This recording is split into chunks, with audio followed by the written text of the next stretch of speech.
Si vous vous baladez comme moi à la recherche des traces de la Grande Guerre dans le paysage, vous aurez peut-être l'occasion sur votre chemin de croiser ce type de borne. Alors, c'est une borne dite Vautier. Vautier du nom de Paul Moreau-Vautier, qui était un ancien combattant de 14-18, mais qui était aussi un sculpteur. Et il a eu l'idée d'ériger ce type de borne pour matérialiser la ligne de front telle qu'elle se trouvait le 18 juillet 1918, date à laquelle a été menée la première offensive qui a marqué le retrait des Allemands.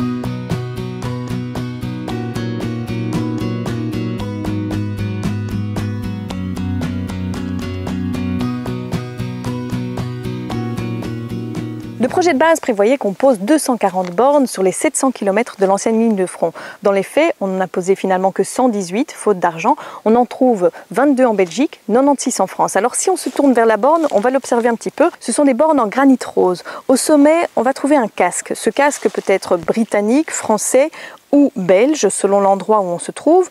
Ensuite, en dessous, on va trouver une couronne de laurier sous le casque. Et puis, sur chaque face, un dessin différent. D'un côté, une boîte bizarre. En fait, c'est une boîte qui contient un masque à gaz. De l'autre côté, on va trouver un bidon. Et puis alors, on va avoir à chaque coin des grenades, en fait. 4 grenades sur les côtés.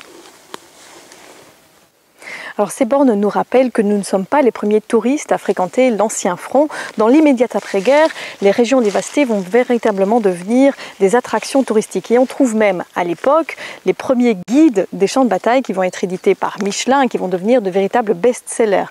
Pour ma part, je vais reprendre le chemin du front et je vous donne rendez-vous très bientôt pour découvrir un nouveau paysage en bataille.